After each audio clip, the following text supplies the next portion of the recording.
Hi, and welcome to Astro Bites for Wednesday, the 25th of September, 2024.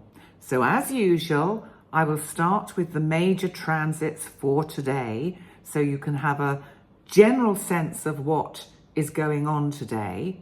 And I just want to add at this point that, it doesn't actually matter what sign you are or where these transits fall in your chart. Although if you do know your chart, you might want to look and sort of see and get a deeper idea of what's going on for you, because it's general. And general astrology is very helpful because it just gives us a sense of this is the way the kind of energy of the day is moving and flowing. So I find that doing it this way is actually in many ways more helpful, because you can think about the areas of your life that are currently, say, top of your list of priorities and think, okay, so as we have today, Mercury is in the late degrees of Virgo in opposition to Neptune, retrograde in Pisces. So this is today's major transit. I wonder how this is going to affect the energies of today. Do you see what I mean? So here we go. Here's how this energy will affect the general kind of frequencies and energies of the day ahead. Mercury, as we know, is the planet of communication, of ideas, of thought. And because it rules Gemini, then it's about what we call third house issues. So it can be about your close neighborhood. So one might hear information or news about a neighbor, which is a little bit confusing or a little bit just can't quite make sense of it because it's in opposition to Neptune retrograde in Pisces. So we've got this pull, this tension between Mercury and Neptune. And Neptune, as you know, is all about illusion, delusion, confusion, dissolution, dissolving. Also the imagination and thinking outside the box, because it's Neptune, it has no boundaries, and it's opposite Mercury.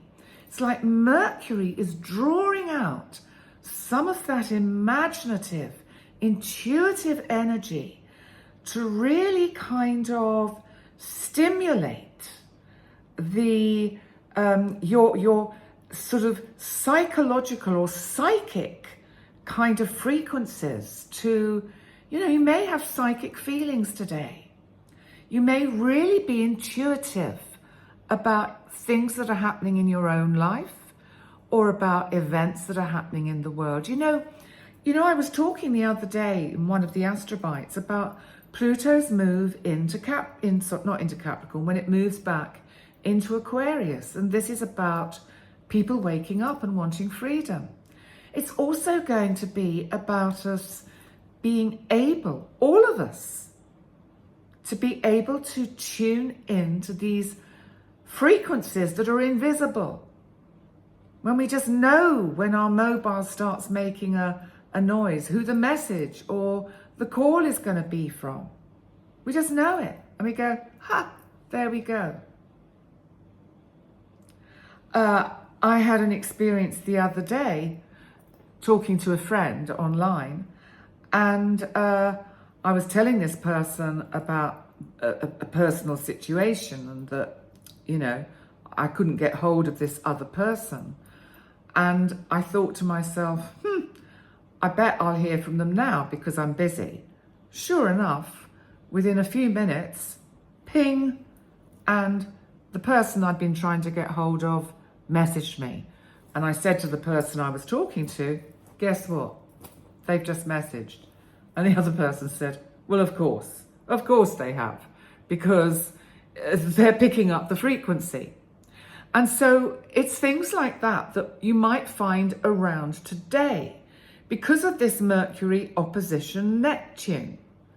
So take some time today to step back, to sit down. It's a good day to meditate. I know it's an opposition, but use the opposition as a kind of encouraging force to push you, to pull out of you that psychic intuitive part that gets you out of your own way, gets you out of your brain and your mind, your overthinking and your ruminating, so that you center yourself within this heart chakra and really, really feel the heart and the energy of the heart and its connection with the universe and the solar system.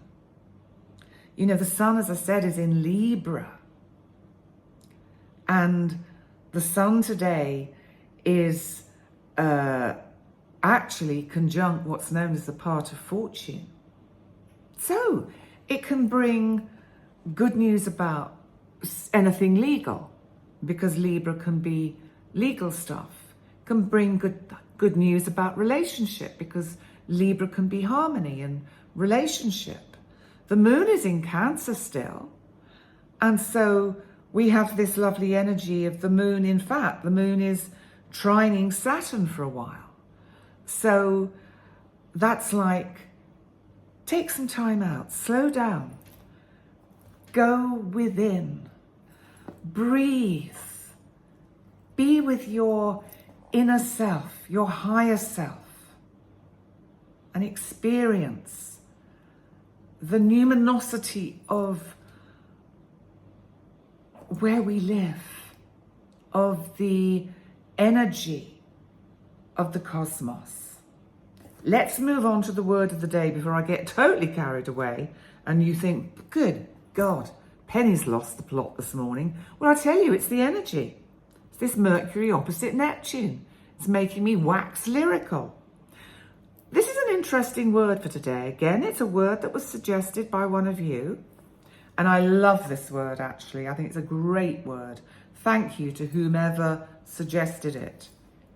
Curiosity. I love curiosity. Do you know it's such a useful word to use in a conversation?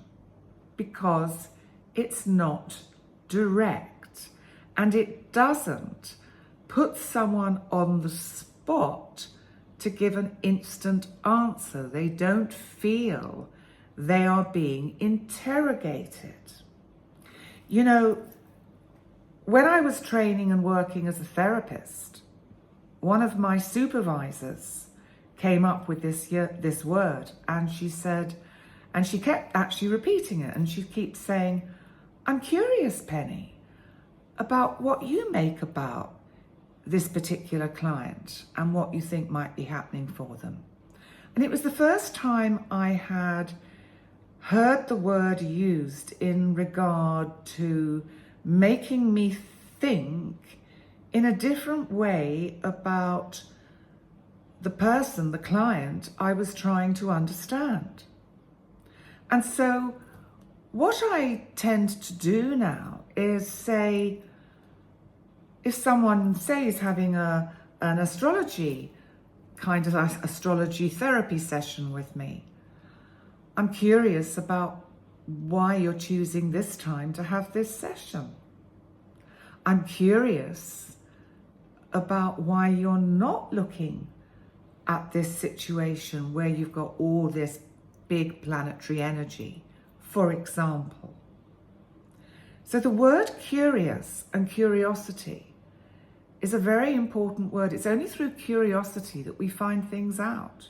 But we can find it out in a very, as I say, unthreatening way. Albert Einstein said, I have no special talents. I am just passionately curious. So, you know, what he's doing is he's emphasizing that curiosity rather than his innate genius that we project onto him, is what drove him to the discovery and the learning. And in a sense, it's if we're curious about something, it's not giving up. You know, detective work, detectives would have to be curious. Pathologists need to be curious. Doctors need to be curious. Lawyers need to be curious. Judges need to be curious. Because if we're going to get to the bottom of something, to the truth of something, curiosity is what will take us there. Walt Disney said, "We keep moving forward, opening new doors and doing new things because we're curious. And curiosity keeps leading us down new paths." So Disney highlighted how curiosity fuels creativity and exploration, constantly propelling us towards growth and new opportunities. Marie Curie said an interesting thing. She said, "Be less curious about people and more curious about ideas." So what she was doing here was saying the importance of curiosity in intellectual pursuits, focusing on ideas and innovations, is the driver to progression. Socrates said, "Wonder is the beginning of wisdom." I love this. So Socrates ties curiosity to wisdom, suggesting that all knowledge and understanding starts with a sense of wonder and inquisitiveness about the world. Think of a baby when it's newly born and it opens its eyes and it looks around, looks at its mother for the first time. It looks at its father. How wonderful, how beautiful is that? That's the first step for this child on its step to growth and learning. And, you know, for us to be fulfilled and enlightened, to have an enlightened life, to achieve nirvana from the nadir, the rock bottom of our existence, curiosity is the driving force, because it's only by pathologists, scientists, doctors, and, teachers even, lawyers, being curious, and astrologers. It's my curiosity that drives me to learn more and more each day about not just astrology and the meaning of the cosmos, but also this choosing a word for the day or a saying for the day has opened up, I think, all of our curiosity side of our nature. I think our curiosity has been hooked. We're curious to know what's coming next. We're curious about what the word is today or will be for tomorrow. So, as you go through today, be curious. Be curious. Have a wonderful day. Love. Be kind. And please like and comment and subscribe and share. And I'll be back tomorrow with another Astro Bite. Bye for now.